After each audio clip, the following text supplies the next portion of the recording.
자, 조촉 가볼게요. 무조건 다 맞는다. 암기하면 틀릴 수가 없어요. 지금 암기하고 대신에 몇 가지 좀 설명이 좀 필요한 부분이 좀 있습니다. 그래서 그 설명이 좀 필요한 부분들을 얘기를 할 텐데요. 조세범 처벌법에 대한 얘기인데, 조세범 처벌법 612페이지. 처벌법에 대한 성격이 나오고요. 거기 보면은 이런 말이 나와요. 조세범도 원칙적으로는 형법에 적용을 받지만 세 번째 줄에 조세범 처벌법은 형법의 특별법적 지위에 있기 때문에 조세범 처벌법에 별도로 규정한 사항에 대해서는 그 규정이 형법에 우선해서 적용된다. 그리고 이 법에서 조세란 관세를 제외한 국세를 말한다. 그죠? 조세범 처벌법에서의 조세는 뭐를 제외한다고요? 관세를 제외한 국세를 말하는 겁니다. 조세범 처벌법에서의 조세란. 자, 그 다음에 조세 포탈범이 있어요. 조세 포탈범. 조세 포탈범도 이제 이 조세범 중에 하나인데, 조세 포탈범이라고 해가지고, 조세 포탈범이란 세 가지 요건을 모두 충족해야지만 조세 포탈범이 되거든요. 사기 기타 부정한 행위로서 조세를 포탈하거나 조세 환급, 공제를 받는 범칙 행위를 한 자를 말한다.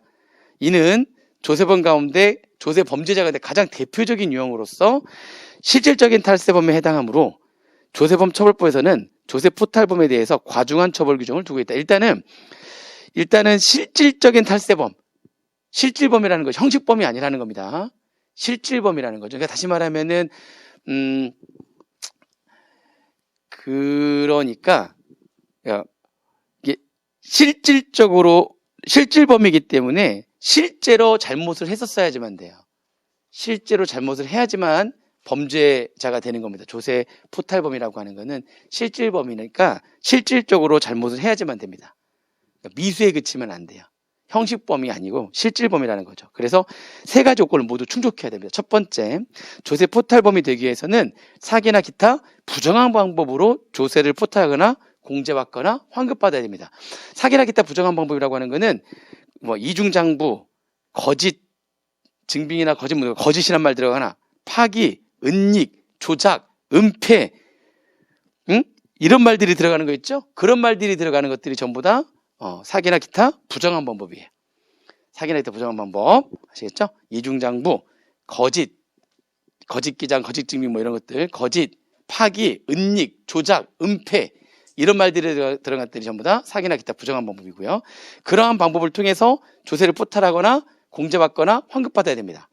두 번째, 실질범이기 때문에 실제로 조세 수입의 감소가 있어야지만 돼요. 실제로 걔네들이 그러한 사기나 기타 부정한 방법을 통해서 실제로 국가 입장에서는 조세 수입의 감소가 있어야지만 됩니다. 수입의 감소가 꼭 있어야지만, 그래야지만 조세 포탈범이 되는 거예요. 아시겠죠? 그래서 조세 포탈범의 요건에 해당하기 위해서는 조세 수입의 감손이 꼭 있어야 되고요. 그래서 그 감손이 딱 있는 그 시기가 기수시기예요. 범죄가 성립하는 시점인 기수시기가 경과해야지만 됩니다. 그렇죠? 따라서 조세 포탈 행위가 완성되지 아니한 경우는, 그러니까 사기나 기타 부정한 방법을 저질렀는데 실제로 조세가 감소가 안 된 거야. 사기를 쳤는데 실제로 조세 수입의 감소가 이루어지지 않는다면 조세 포탈범이 아니라는 거예요. 무슨 말인지 이해되시죠? 그렇죠? 그래서 실제로 조세 감손의 행위가 이루어지지 않는다면 처벌하지 않습니다. 조세 포탈범이 아니, 조세 포탈범으로는 처벌하지 않는다는 거죠. 그럼 조세 포탈범의 기수시기는 뭐냐? 기수시기는 포탈, 공제, 환급의 결과가 발생해서 세수의 감손이 출회가 되는 시점. 그걸 우리가 기수시기라고 하는 겁니다. 기수시기. 그러니까 기수시기가 경과해야지만 조세 포탈범이 되는 겁니다. 실제로 감손이 이루어져야지만 조세 포탈범이 되는 것이다. 그러면은 언제를 기수시기로 할 거냐? 그게 둘로 나눠지는 거예요. 기수시기 둘로 나눠져서 1번이 납세 의무자의 신고에 의해서 부가징수하는 주세요. 그러니까 무슨 얘기냐면 정부 부가제도인데 근데 신고를 하는 것들을 말하는 겁니다. 그게 세 가지죠. 상속세, 증여세, 종부세. 원칙적으로 걔는 정부 부가제도죠. 근데 무슨 의무가 있습니까?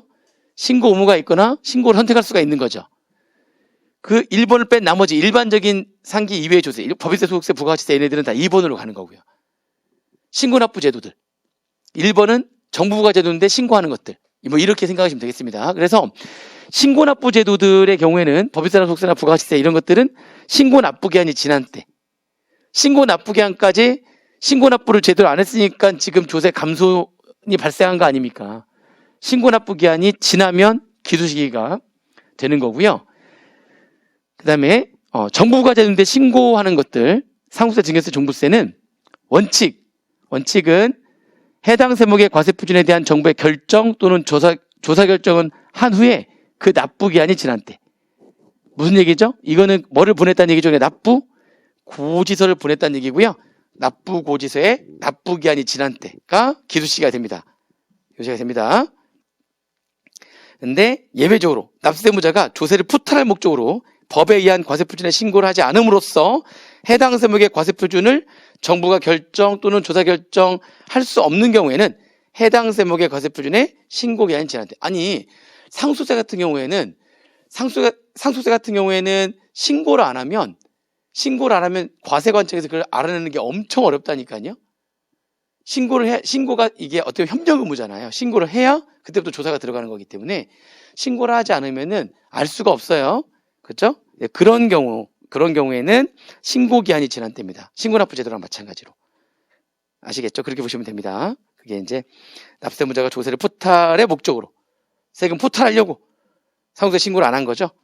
포탈의 목적으로 신고를 하지 않음으로써 해당 세목의 과세 표준을 정부가 결정 또는 조사 결정할 수 없을 때에는 해당 세목의 과세 표준 신고에 지난 때고, 그렇지 않은 일반적인 경우는 정부 부과 제도니까 납부 고지서에 납부 기한이 지난 때가 기수시가 되고, 신고 납부 제도는 전부 다 신고 납부 기한이 지난 때가 되고.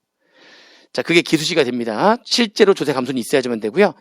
세 번째. 그리고 조세가 감순이 됐는데 그 금액이 구체적이어야지만 돼요.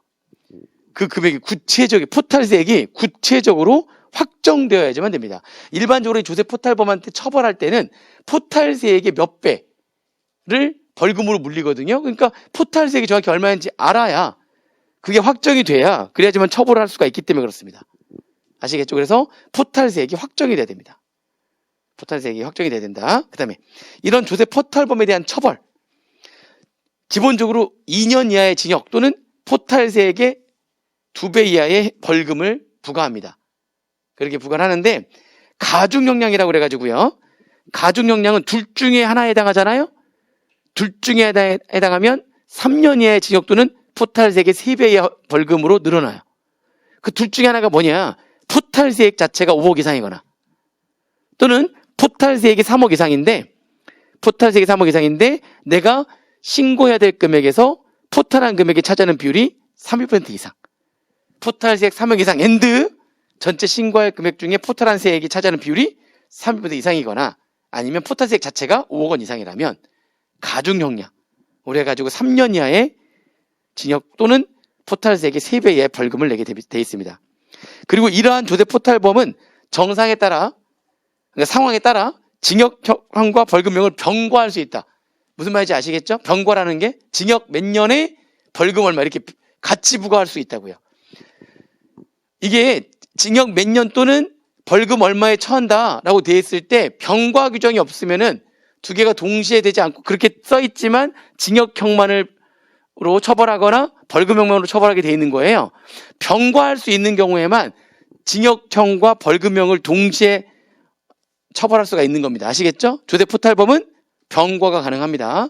병과할 수 있다. 그렇죠? 조세 포탈범인데 국세기본법에 따른 법정 신고기한을 지난 후 2년 내 수정 신고하거나 법정 신고기한 지난 후 6개월 내 기한후 신고를 했잖아요. 형을 감경할 수 있다고 했는데 그 기간이 뭐랑 일치하죠? 신고 불성실 가산세의 최대 감면기간. 수정신고는 최대 2년까지만 수정신고하게 되면 법정 신고기한 경과 후, 물론 이제 1개월 내에 하면 90%부터 출발해가지고요. 최대 2년 내에만 하면 10%가 감면이 되잖아요. 기한후 신고는 1개월, 3개월, 6개월 해가지고 50, 30, 20. 최대 6개월 내에 기한후 신고를 하게 되면은 감면이 되잖아요. 감면 기간 내에 수정신고하거나 기한후 신고를 하게 되면은 형도 감경이 될 수가 있습니다. 아시겠죠? 그 다음에 상습범일 때는 50%를 가중합니다. 형의 50%, 2분의 1을 가중한다. 상습범일 때는. 이게 조세 포탈범이 워낙에 중요하기 때문에 별도로 따로 2페이지에 걸쳐서 좀 설명을 드린 거고요. 자, 넘겨보시면 조세범의 유형과 처벌이 나오는데요. 이거 3조부터 해가지고 16조까지 3조부터 해가지고 16조까지가 조세범의 유형과 처벌의 내용이거든요. 총 14개. 3조부터 16조까지 총 14개. 얘 무조건 암기. 이거 여기서 두 문제가 다 나와요. 물론 여기서 한 문제, 그리고 개념에서 한 문제 이렇게 나올 때도 있고, 여기서 한 문제, 개념에서 한 문제 이렇게 나올 수도 있고, 아니면 아예 그냥 여기 이 두 페이지에 나온 표 있죠? 여기에서만 그냥 두 문제 다 나올 수도 있고. 근데 암기하실 때 보면은 거기 제가 아까 얘기했잖아요.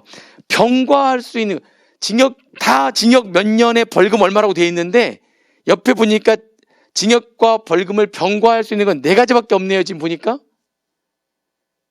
그죠? 그 4가지만 병과가 됩니다. 그것도 그 병과할 수 있는 거 4가지도 암기하셔야 되겠죠? 그 중에 지금 조세 포탈에 대한 거 얘기했죠. 그 병과가 가능하고요.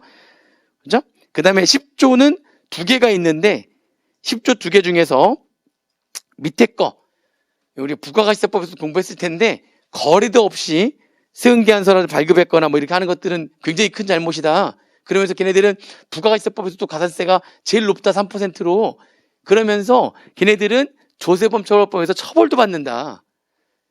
워낙 큰 잘못이기 때문에. 근데 그거는 병과도 가능해요. 병과.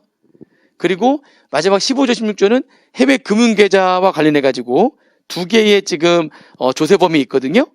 해외 금융계좌 정보의 비밀 유지 의무 등의 위반. 그러니까 해외 금융계좌 비밀을 유지해야 되는 제가 그 의무를 위반했을 때 그 세무 공무원이 그걸 알게 됐잖아요. 근데 그 비밀 유지 의무를 위반했을 때 처벌받고요. 해외 금융계좌 신고 의무를 이거 얘기했죠. 해외 금융계좌 신고 의무를 불이행하면 아까 그 국조법에 따라 가지고 과태료를 낸다고 그랬는데 조세범 처벌법에서 처벌도 받을 수 있다고 그랬잖아요. 그때 처벌받으면 국조법에 따른 과태료가 부과되지 않는다. 뭐 이런 얘기 했었는데 그게 마지막에 16조죠. 아무튼 이 15조하고 16조는 해외 금융 계좌와 관련되어 있는 조세범 어떤 처벌 내용인데 이것도 병과가 가능해요. 병과 가능한 거 4가지. 아시겠죠? 그렇게 해서 걔네들을 이렇게 쭉 이거 무조건 암기입니다. 암기. 얘네들은 뭐 따로 설명 필요 없어요. 그냥 달달달 외우고 다니셔야 돼요. 두 문제가 다 여기서 나올 경우도 많아요. 암기하시고 병과 4가지 암기하시고 그죠? 그 다음에 보니까 벌금 이런 말이 나오죠. 그러면 이제 615페이지에 조세범 처벌법의 특례 규정이 있죠. 이거 좀 잠깐 설명을 좀 드릴게요. 양벌 규정이라는 게 있어요. 이게 무슨 말이냐면은 양벌 규정은 법인의 대표자 또는 법인 또는 개인의 대리인 또는 사용인, 그러니까 다시 말하면 내가 지금 개인 사업자예요. A라고 하는 개인 사업자가 있는데 A 사업 A, B 이제 직원이 있는 거예요. 이게 하고 여기는 직원이 있는 거예요. 이렇게. 근데 지금 내가 뭔가를 조세범 처벌의 유형에 해당되는 범죄를 저지른 거는 지금 누구냐면 얘가 잘못한 거예요. 지금 직원이 잘못한 거예요. 그래서 그 직원이 잘못을 해가지고 얘가 행위자야, 행위자. 얘가 잘못한 행위자야. 행위자. 거래도 없었는데 세운계에서 막 발급했어, 얘가. 직원이. 아니, 대표자가 발급하는 거 아니잖아요. 직원이 하는 거잖아요. 경기과 직원이 막 지 맘대로 해버린 거라니까? 나도 몰랐어. 얘가 한 거야. 당연히 이 행위자는 그러면 처벌을 받겠죠. 그죠? 그래서 그때 처벌 내용 보면 징역 몇 년에 벌금 얼마. 걔는 병과가 가능하다. 아까 얘기했던 그 내용 있잖아요. 얘가 행위한 거지, 얘가. 그럼 얘는 지금 조세범 처벌법에 따라서 처벌을 받습니다. 처벌을 받는데 양벌 규정은 뭐냐? 너도 선량한 주의무를 기울인 게 아니고 직원 교육 잘못한 거고 너도 책임이 있는 거 아니냐? 라고 하는 거예요. 무슨 말인지 지금 이해되세요? 그래서 그때 얘에 대해서는 당연히 조세범 처벌법에 따라 처벌을 하고 그리고 이 직원으로 있는 얘가 법인 사업자일 수도 개인 사업자일 수도 있잖아요. 그죠? 얘한테 이게 법인일 수도 있고 개인일 수도 있는데 얘한테도 처벌하겠다는 겁니다. 얘한테도. 그게 양벌 규정이에요. 근데 여기서 중요한 건 뭐냐면은 얘한테도 처벌하는데 얘는 벌금형만 처벌해요. 양벌 규정에 의해서 실제 행위자는 얘잖아요. 얘는 징역형, 벌금형 다 되는데 또는 병과도 되는데 양벌 규정에 의해 가지고 얘를 직원으로 둔 이 잘못한 행위자를 직원으로 둔 법인이거나 개인 사업자일 수 있잖아요. 얘네들도 처벌하는데 얘네들은 무슨 형만 한다고 돼 있죠. 거기 보니까 하나, 둘, 셋, 넷. 그 법인 또는 개인에게도 해당 조문의 벌금령에 과한다. 해당 조문의 벌금령만. 즉 무슨 형은 얘네들한테 과하지 않아요? 네, 징역형은 과하지 않고 징역형으로 처벌은 안 하고요. 벌금형으로만 처벌합니다. 이게 양벌 규정이에요. 어렵지 않죠? 그 시험 문제 지금까지는 이 양벌 규정이 나오면 계속 요거 위주로만 나왔어. 틀린 문구로 해가지고 나오면 이 법인 해당 직원, 행위를 한 해당 직원을 둔 법인이나 개인 사업자는 해당 조문의 징역형에 과한다. 이런 식으로. 틀린 문구로. 징역형이 아니라 벌금형에 관한 건데 되게 많이 나오는데 제가 볼 때는 이게 나오잖아요. 나오면 이제 이건 너무나 많이 써먹어서 이제 나올 만한 게 하나 있어요. 나올 만한 게. 그게 뭐냐면은 나올 만한 게 양벌 규정에 하나 둘 세 번째 줄에 보면 조그만 글씨에 가로 아래 있는 조그만 글씨에 분명히 지금 얘네들한테 이걸 과한다고 했는데 얘가 분명히 잘못했는데도 불구하고 근데 얘네들을 직원으로 둔 이 법인이나 개인 사업자한테 양벌 규정을 적용하지 않는, 즉 얘네들만 처분하는, 양벌 규정 적용하지 않는 게 그 가로 안에 적혀 있는 거예요. 가로 안에 뭐라고 돼 있죠? 해외 금융계좌 정보의 비밀 유지 규정을 위반한 행위. 몇 조입니까? 15조. 그렇죠. 15조. 얘가 은행 직원이에요. 비밀 유지 의무를 위반한 자예요. 그러면 행위자만 처벌해요. 행위자만. 그걸 알게 돼 있는 그러한 금융계좌를 금융 정보를 알게 된 공무원이나 뭐 이런 그 금융업 종사자는 비밀을 유지해야 되는데 근데 얘가 비밀 유지 의무를 위반해 가지고 그걸 막 누설했네. 얘만 처벌해요. 무슨 말인지 이해되시죠? 얘는 양벌 규정이 적용 안 됩니다. 그거 동그라미 쳐가지고 국조법의 해외 금융계좌 정보의 비밀 유지 규정을 위반한 행위는 양벌 규정에서 제외한다. 즉 걔는 누구만 처벌한다? 행위자만 처벌한다. 그게 또 나올 만해요. 이건 이미 많이 나왔고 그 가로 안에 있는 말이 나올 만합니다. 됐습니까? 자, 그다음에 두 번째 이런 말이 있어요. 형법 적용의 일부 배제. 되겠습니다. 자, 이거는 정말 자주 나왔던 것 중에 하나예요. 그 자주 나왔던 게 그게 바로 거기 그 표에 적용 배제라고 되어 있는 거죠. 있죠. 3조, 4조, 4조의 2, 5조, 6조, 그 다음에 10조, 12조, 13조, 14조. 4조의 2까지 있기 때문에 총 15개가 지금 있는 건데 아무튼 거기 보면 옆에 적용 배제라고 되어 있는 것들 있잖아요. 걔네들. 적용 배제. 그 적용 배제에 대한 얘기를 할 건데 그게 뭐냐면 그 적용 배제라고 하는 게 벌금, 경합, 가중 제한 규정의 적용 배제입니다. 이게 무슨 말이냐? 지금 얘기한 것들이 조세 포탈 등 3조, 면세 위의 부정 유통, 가짜 소개 제품 제조, 무면허 주류 제조 및 판매, 생애도 발급 의무 위반, 납세 증명 표지 불법 사용, 원천 이수 의무자 처벌, 거짓으로 기재한 근로소 원천 이수 영수증 발급. 지금 얘네들 딱 보니까 얘네들은 좀 딱 봐도 조세범 중에서도 좀 그러니까 생각을 해보세요. 이게 여기서 잘못하는 거는 해외 금융계좌 정보의 비밀 유지 의무를 위반한 거에 한번 비해 보면 좀 더 악질 아니에요. 그러니까 내가 해외 금융계좌 비밀 유지해야 되는데 같은 동네 사람한테 실수로 말했어. 비밀 유지를 해야 되는데 못했어. 그런 거하고 사기나 기타 부정한 법으로 포탈해서 이건 급이 다른 거죠. 그러니까 지금 무슨 말인지 이해되세요? 급이 달라요. 지금 여기 적혀있는, 지금 여기 얘네들은, 잘못해도 좀 심하게 잘못한 애들이에요. 거기 적혀있는 애들은. 심하게 잘못한 애들. 이렇게. 그러면은 얘네들은 뭐를 적용하지 않는다면 벌금 경합에 관한 제한 가중 규정. 이게,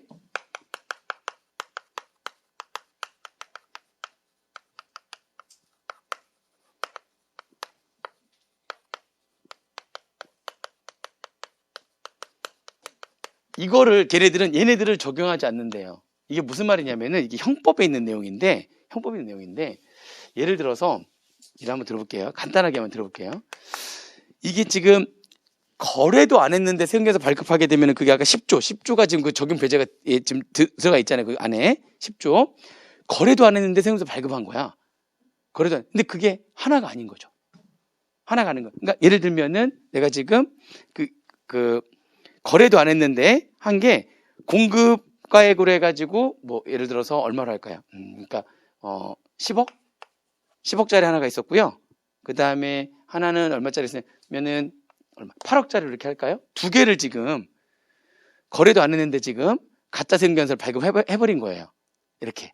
응? 자, 이것 때문에 이제 얼마를 내야 된다고요? 지금 보니까 벌금 관련해서 지금 벌금 경합이니까 이거 이제 벌금형이 되면은 10억에 10%의 3배. 그럼 이게 얼마가 되는 거예요? 10억에 10%의 3배니까 1억에 3배. 3억인가요? 3억? 이거 3억을 내야 되는 거고 얘는 도와주세요. 2.4억. 그래서 지금 얼마를 내야 되는 거죠? 이렇게 내야 되는데 이게 형법에서 동일한 잘못을 한 거잖아요, 지금. 동일한 잘못을 했을 때는 어떻게 할 거냐? 이 중에 센 거 있죠. 원래 이렇게 따로따로 하면은 이렇게 해가지고 5.4억의 지금 벌금을 지금 내야 되는데 이게 이 센 거에 이제 내용을 보시면은 2분의 1을 가중한 금액을 초과할 수 없게 만들었어요. 그러니까 이 벌금 경합이 되면 똑같은 잘못을 두 개를 잘못을 하게 되면 그 중에 센 거 있죠? 이 금액을 내는 게 아니라 이 센 거에 얼마를 가중한 금액을 넘지 못한다고요? 2분의 1을 가중하면 이게 2분의 1이 얼마 되는 거예요? 1.5잖아요? 그러니까 총 얼마가 되는 거냐면 얘를 넘지 못하게 하는 거예요. 두 개를 잘못했을 때 원래 따로따로 하면 얼마인데 5.4억이어야 되는데 벌금이 근데 그 중에 센 거에 2분의 1을 가중한 금액을 넘지 못하게 형법에서 그렇게 만들어놨는데 그게 벌금 경합에 대한 제한 가중 규정이에요. 말이 어려운데 두 개 똑같은 잘못을 했을 때 그 중에 센 거에 2분의 1을 가중하면 이렇게 될 거 아닙니까? 얘를 초과할 수 없는 거예요. 전체 벌금이 이거를 초과할 수 없게 만들었어요. 아니 예를 들면 내가 잘못했는데 이렇게 10억을 잘못했고요. 2억을 잘못했어. 그럼 이것 때문에 내는 금액은 3억이고 이거는 10%의 3배니까 이게 되는 거 아니에요, 지금 보니까? 그럼 이건 합해봤자 얼마 되는 거죠? 이게 되는 거죠? 그러면 이거에 2분의 1을 가중하면 아까 얼마 또 되는 거예요? 4.5를 넘지 않았잖아요? 그럼 얘는 그냥 이거 내는 거고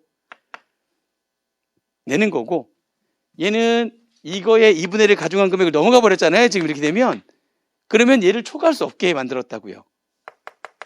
가장 센 거에 2분의 1을 가중한 거 2분의 1을 가중하면 이렇게 될 거 아닙니까? 이거를 초과할 수 없게 만들었어요. 그 규정이 이거예요. 그런데 지금 여기 아까 얘기했던 3조, 4조, 4조의 2, 5조, 6조, 10조, 12조, 13조, 14조는 얘네들은 이거를 적용하지 않는다는 거죠.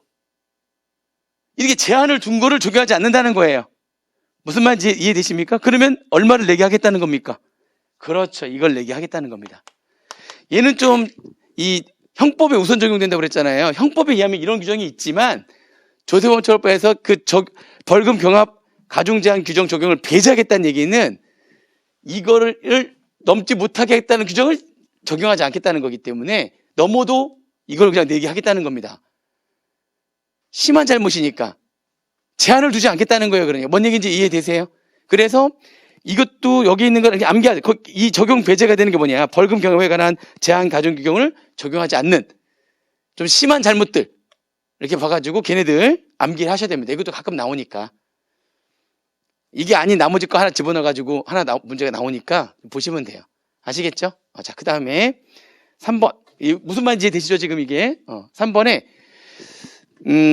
조세범 처벌법에 따른 범칙 행위에 대해서는 국세청장이나 지방세청장이나 또는 세무장이 고발을 해야지만 검사가 공소를 제기할 수가 있습니다.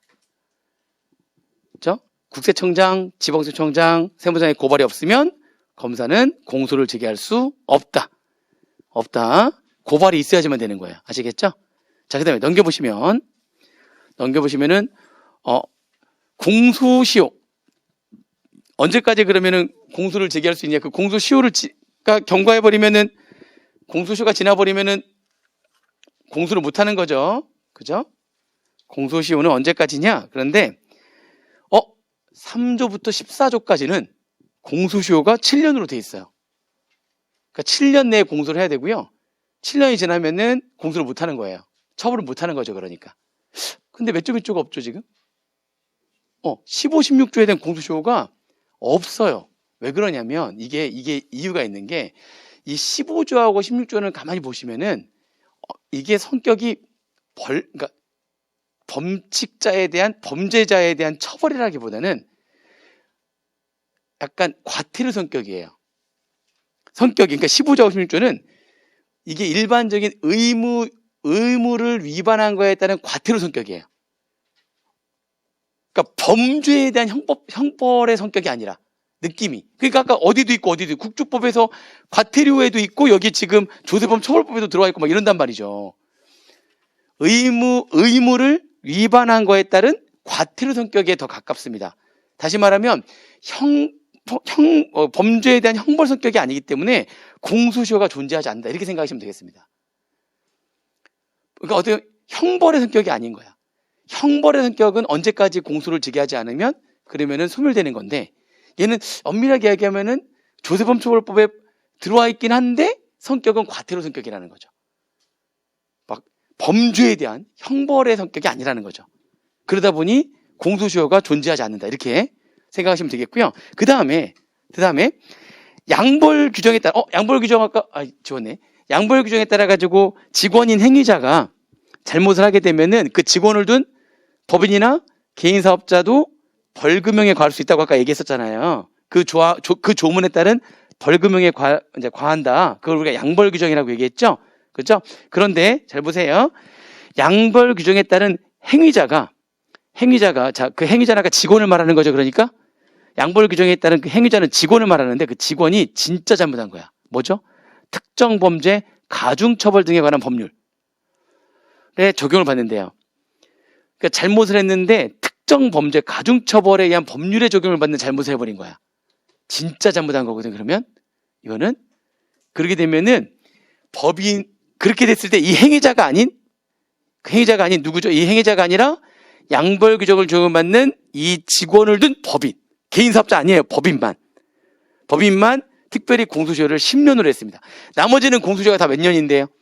7년인데 그리고 마지막에 15조 16조의 그 해외 금융 계좌와 관련된 조세범 범칙 행위로 인한 처벌은 형벌이라기보다는 과태료 성격이다 보니까 공소시효가 존재하지 않는 것이고, 그리고 공소시효가 유일하게 10년짜리가 있는데 양벌 규정에 의했을 때 이 행위자가 특정 범죄 가중처벌에 관한 법률에 적용을 받는 경우에 그때 법인, 개인 사업자는 여전히 7년. 근데 그 법인 사업자의 경우에만 공소시효가 10년, 그때만 10년이 되는 겁니다. 그 다음에 참고사항은 아까 우리 3조는 앞에서 2페이지에 걸쳐가지고 조세범 처벌법은 설명을 했잖아요. 3조 빼고 나머지 4조부터 16조까지 해가지고요. 4조부터 16조까지 거기다가 4조에 2, 5조 해가지고 실제 법 조문 내용을 쫙 적어놨어요. 그러니까 그 박스 표 보다가 잘 눈에 안 들어오면은 조문이라도 보라고 했는데 표를 보는 게 낫겠죠. 근데 아무튼 조문도 적어놨으니까 표도 보시고 잘 안 되면 조문이라도 보시고 뭐 왔다 갔다 해서 좀 보시라는 거죠. 걔는 그냥 암기를 좀 하게 하려고 제가 이렇게 표도 만들어 놓고 조문도 넣어놨으니까 편하신 대로 보시면 돼요. 뭐가 더 편한지 보시면 되고요. 마지막에 보면 619페이지에 조세범 처벌 절차가 있습니다. 조세범 처벌 절차가 어떻게 되는지 절차에 대한 거. 이거는 사실 조세범 처벌법과 조세범 처벌 절차법이 있어요. 조세범 처벌법이 있고 어떤 절차에 의해 가지고 처벌할 거냐. 조세범 처벌 절차법이 있는데 사실 그 시험 문제는 조세범 처벌법하고 처벌 절차법에서 두 문제가 나오는 거예요. 근데 이 처벌 절차는 잘 안 나오긴 해요. 처벌 절차는 한 페이지만 딱 보면 되거든요. 여기 있는 거 한 페이지만 딱 보면 되는데 잘 안 나오긴 합니다. 그래도 한번 내용을 보는 건데 조세범 처벌 절차가 어떻게 되는 거냐. 먼저 첫 번째, 조세 범칙 사건을 조사하고요.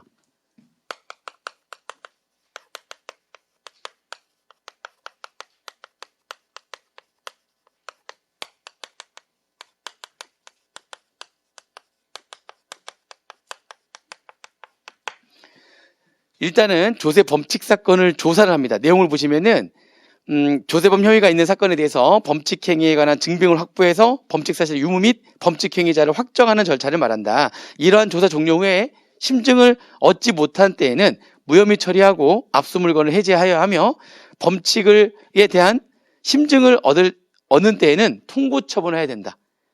다만 범칙자의 고소가 분명하지 아니하거나 징역형에 처할 것으로 사유되는 경우 등에 있어서는 통고 처분하지 않고 즉시 고발한다. 자, 일단은 순서는 조사를 했더니 심증을 얻지 못했어. 그러면 끝. 근데 범칙에 대한 심증을 얻었어. 그러면 뭐 하라고요? 통고 처분이라는 걸 합니다. 자, 그럼 통고 처분이라는 건 뭐냐라고 하는 건데요. 통고 처분은 이게 우리가 뭔가 범죄를 저지른 거, 조세 범칙 사건을 조사했으니까 조사해 보니까 범죄자 맞아 얘가. 자, 범죄자 맞으면 자, 일반적으로 조세범이 아닌 일반적인 범죄자, 범칙 조사하다가 이게 범죄자네라고 하는 거에 대한 심증이 있으면 어떻게 합니까? 다시 말해 우리가 용의자라고 하죠. 그러니까 용의자는 가서 잠시만 좀 경찰서로 와주실래요? 이거 아니잖아요. 그게 아니에요. 용의자면은 가서 잡죠. 도망가죠. 그래가지고 딱 잡죠. 민원의 원칙 얘기하죠. 변호사를 선임할 권리가 있으며 뭐 하면서 이제 체포해가지고 들어가죠. 그래서 법정에 유치장에 들어가 있다가 구치소에 들어가 있다가 날짜 잡아가지고 이제 검사가 고발하면은 와가지고 법정에 서가지고 그래서 판사가 판결을 내리죠. 이게 일반적인 범칙 행위에서의 어떤 순서란 말이죠. 그런데 조세 범칙 사건은 그렇게 정통적인 절차를 거치지 않아요. 조세 절차를 거치지 않고 통고 처분합니다. 그냥 고지서 같은 거 보내는 거예요. 고지서를 보내는 거예요. 통고 처분. 고지서 보냅니다. 잘못했다면 거의 대부분 벌금형이니까 징역형 가는 경우 거의 없어요. 그래서 그 벌금형에 대해 가지고 지방세청장이나 세무장이 조세 범칙 행위의 확증을 얻었을 때에는 그 이유를 명시해서 벌금 등의 납부를 통고하는 행위를 통고 처분이라고 하는 겁니다. 그러니까 이거는 일반적으로 그 사회에서도 많아요. 우리가 범죄자의 경우에 중대범죄자는 그렇게 하지만 중대범죄자가 아닌 경우에는 예를 들면 내가 주차 위반을, 그것도 도로교통법 위반을 한 거죠. 주차 위반을 했어요. 근데 급해가지고 화장실이 너무 급해가지고 안 되겠어요. 그냥 급하게 막 대고 막 건물에 들어가서 화장실 일 보고 딱 나왔더니 갑자기 경찰들이 막 그 건물을 둘러싸고 있으면서 나왔더니 막 총을 겨누고 있고 뭐 이러면서 뭐 손들을 움직이고 쏜다 막 나오고 막 손 다 들으라고 하고 이게 말이 안 되죠? 경범죄자로 보는 거예요. 그러니까 경범죄자 같은 경우에는 어떻게 됩니까? 그렇게 정식 절차를 거쳐가지고 마치 흉악범 잡듯이 그렇게 하는 게 아니라 그냥 나와보니 어떻게 하죠? 나와보니 내 차에 뭐 하나 딱 놓여있고 가죠. 내 차에 뭐 하나 딱 놓여있잖아요. 그러면 딱 찌대는 거죠. 쉽게 얘기하면. 그거예요. 그게 통고처분이에요. 내 차에다 뭐 딱 놓고 갑니다. 딱 해가지고 금액 얼마 언제까지 납부하세요. 탁 하고 갑니다. 이게 통고처분이에요. 조세 범칙 사건이 그런다는 거죠. 걔네들은 통고처분이에요. 그러니까. 아시겠죠? 통고처분을 해가지고 내가 통고처분대로 이행을 했어. 자, 통고처분대로 이행을 하면 두 가지의 효력을 갖습니다. 첫 번째, 통고처분도 처분이에요. 통고처분도 처분이기 때문에 이미 경과한 시효기간 효력이 상실되고 통고처분의 이행기한 종료한 때부터 새로운 무슨 얘기죠? 아까 우리 공소시효가 몇 년이라고 그랬죠? 7년. 그러면 이게 그 국기법에서의 소멸시효랑 똑같아요. 소멸시효가 정지가 되거나 정지사유가 중단사유 아시잖아요. 그죠? 중단이 되면 어떻게, 중단사유가 발생하게 되면 어떤 실제로 처분행위를 했을 때는 중단돼 버리죠. 뭔가 살짝 봐주기로 했을 땐 정지, 그 기간 동안 정지되고, 그렇죠? 그래서 징수권을 행사를 했을 때에는 중단되죠. 그래서 징수권 행사했을 때 좀 기다렸다가 행사 기한이 지난 다음에는 새롭게 다시 5년, 소멸시효가 다시 5년, 이게 똑같아요. 공소시효도 7년인데 이 통고처분도 처분행위를 한 거기 때문에 통고처분 언제까지 내라 기간이 있을 거 아닙니까? 기다렸다 그때까지 내지 않았어? 그럼 다시 몇 년, 그때부터 다시 몇 년이에요. 다시 새롭게 7년이 지나야지만 된다는 겁니다. 이게 국기법에서 공부했던 소멸시효의 중단사유하고 마찬가지예요. 처분행위를 한 거기, 이것도 처분이기 때문에 이해되시죠? 통고처분으로 인한 기간이 지난 다음에는 새롭게 통고처분의 이행기간이 종료하는 때부터 세류의 시효가 진행된다. 다시 말하면 중단 사유인 거예요. 중단 사유. 이해되시죠? 그 다음에 두 번째, 일사부재리 효력. 이게 무슨 말이냐면은, 일사부재리, 요 통고처분에서, 이제 거기 적혀있지, 언제까지 얼마 내라. 에이, 들켰네. 내가 냈어. 내가 그걸 냈어요. 내면 더 이상 그 죄를 묻지 않습니다. 그게 일사부재리 원칙이에요. 그거 자체가, 통고처분 자체가 잘못될 수도 있죠. 사실은 100을 처분해야, 통고처분해야 되는데, 얘네들 지가 잘못해가지고 60만 처분한 거야. 나는 그 통고처분대로 60을 냈거든? 그러면 그 죄를 다시 묻지 않는다는 거예요. 그걸 뭐라고 한다고요? 일사부재리의 원칙이라고 하는 겁니다. 일사부재리의 원칙 또는 일사부재리의 효력이라고 하는 겁니다. 범칙자가 통고대로 이행을 한 때에는 확정 판결과 동일한 효력이 발생하기 때문에 동일 사건에 대해서 소출을 받지 않는다. 한번 하면 끝. 냈어? 그러면 끝나는 거예요. 그 죄를 다시 묻진 않아요. 아시겠죠? 자, 그러나 범칙자가 통고를 받은 날부터 15일 내에 이행하지 아니한 때는, 이제 이렇게 통고처분대로 이행하면 여기서 끝나는데, 통고처분 받은 날로부터 15일 내에 이행을 안 하면, 그러면 아까 얘기한 국세청장이나 지방세청이나 세무장이 뭐 한다고요? 고발을 하는 겁니다. 고발을 하고, 그렇죠? 그러면은 검사가 이제 공소를 제기하고 정식 재판 절차에 들어가는 거예요. 그죠? 그렇게 해서 재판이 들어가는 겁니다. 그러니까 예를 들면은 내가 이게 통고처분이 내려졌는데, 자, 보세요. 이게 이 통고처분에 대해서는 국기법에서 연결되는 말이 있어요. 조세범 처벌법에 의해 가지고 통고처분을 받은 경우에는, 그죠? 조세 불복 절차, 불복 청구를 할 수가 없다. 국기법 공부하실 때 이런 말 들어보셨어요? 국기법을 아직도 안 봤다면 지금 한 번 봐가지고 잘 기억이 안 나죠. 불복 청구에 조세범 처벌법에서 통고처분을 받으면, 그러니까 우리가 불복 청구라고 하는 거 있잖아요. 국기법에 불복 청구라고 하는 건 내가 세금 관련해가지고 부당한 처분을 받았다고 생각이 되거나, 부당한 처분 받았다고 생각하거나, 아니면 받아야 될 처분을 받지 못했다고 생각하거나, 그래서 그런 경우에는 내가 이거 잘못된 거 아니냐, 불복하겠다. 이게 왜 10억이냐? 2억 아니냐? 무슨 말인지 이해되시죠? 근데 통고처분을 받잖아요. 통고처분은 이거는 다시 말하면 이거는 아예 어떻게 보면 처벌이 내려지는 거예요. 통고처분은 처벌이 내려진 거예요. 아예. 그러니까 이 통고처분에 대해서는 불복을 할 수가 없어요. 불복 청구를 거칠 수가 없어요. 얘는 아예 그냥 이 약식으로 해가지고 처분이 내려진 거예요. 약식 처분이 내려진 거예요. 쉽게 얘기하면 약식 재판을 한 거랑 마찬가지라니까. 아니, 우리가 그 세무서에서 나한테 했는데 잘못했다면은 여기다 이의 신청하고 심사 청구하고 심판 청구하고 그러면 소송 거는 거잖아요. 소송에서 재판에 판결이 내려지잖아요.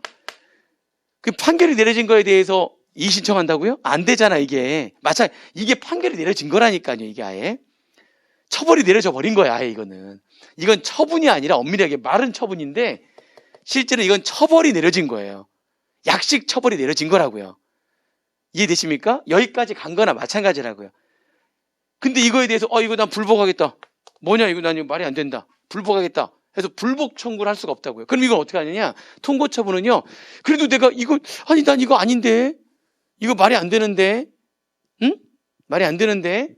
난 이거 잘못한 거 아닌데. 왜 이게 통고처분이 내렸지? 라고 생각한다면, 이게 잘못된 처분이라고 생각한다면요. 안 내면 돼요. 안 내면 됩니다. 자, 안 내면 뭐가 되겠어요, 이제? 고발 조치가 이루어져서 공소가 제기돼가지고 재판을 받는 거예요. 그렇죠. 이제 그러면 정식 재판을 받으면 되는 거예요. 정식 재판을 받으면 되는 겁니다. 통고처분은 뭐 할 수 없어요?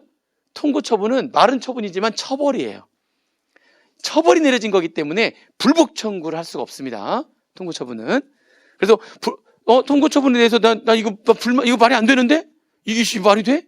라고 한다면 내면 안 돼요. 내버리면은 내가 그걸 인정한다는 거예요. 아시겠죠? 대신에 일사부재리 원칙이 있는 거죠. 일사부재리, 그거에 대해 더 이상 여죄를 묻지는 않는 거죠. 그거에 대해서는. 그러나 내가 난 이거 말이 안 된다고 생각한다라고 한다면 그다음에 이게 저도 한 번 있었어요. 제가 무슨 과속을 했다는 거야. 물론 가끔 할 때도 있었겠지만, 근데 거기에 그 어느 몇 월 며칠 몇 시에 어디에서 과속했다고 집에 날라온 거예요. 너무 황당한 게 뭐냐면, 내가 그날 몇 월 며칠 몇 시에 나 집에 있었거든. 거기 적혀 있어요. 이게 집에 날라왔는데 황당하더라고요. 이게 뭐지? 그런데 그 뒷면을 딱 여니까 사진, 언제나 걔네들이 찍은 사진이 딱 나오거든요. 사진이 내 차가 아니야. 와, 너무 황당한 거죠. 사진이 내 차가 아닌데 번호판이 내 번호판이야. 이럴 수가. 그러니까 이게 와, 진짜 어떤 놈이, 그러니까 그게 번호판을 가짜로 해가 제 번호판으로 한 거예요.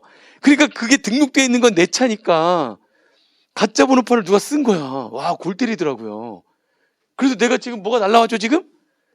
그 통고 처분이 된 거죠, 지금. 그 내면 돼요, 안 돼요? 안 되죠. 내면 안 되죠. 내가 이 시간에 새벽 2시 반에?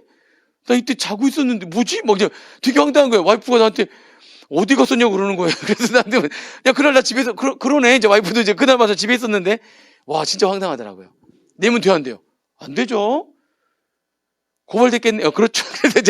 근데 연락이 오더라고요. 고발하기 전에 이제 제가 연락을 했죠. 이게 말이 안 된다. 그랬더니 자기네들이 이제 확인하더니, 알았다고 해서 확인하더니, 그러네요. 차 종류가 다르니까. 찍은 사진 거. 그러네요. 하면서 자기네들이, 그럼 이거는 다른 범죄잖아. 그 완전히 뭐라고 해야 돼? 아무튼 뭔가, 아무튼 완전 다른 범죄잖아요. 그래가지고 그거 해가지고 수사를 전환해가지고 다시 그렇게 하죠. 그건 나하고는 전혀 관계가 없는 이제 그런 잘못. 내가 무슨 조금이라도 뭔가 돼 있는 그게 아니잖아요. 내가 번호판을 빌려준 것도 아니고. 그죠? 그래서 이제 그거에 대해서 다른 범죄를 해가지고 간다 하더라고요. 내면 안 돼요. 이것도 마찬가지예요. 내면 안 되면 그냥 이렇게 해가지고 정식 재판을 받으면 된다. 이해되시죠? 그게 저번에 내용입니다. 조세원 처벌절차 아시겠죠? 그리고 공소제기는 고발이 있어야만. 공소제기는 누가 하는 거예요? 이거는 누가 하는 거고요? 국세청장, 지방세청장, 관할 세무제 고발하는 거고, 공소제기는 검사가 하는 겁니다. 그래서 재판을 받는 거예요. 고발이 없으면 검사는 공소제기를 하지 않습니다. 이게 조세원 처벌 절차예요.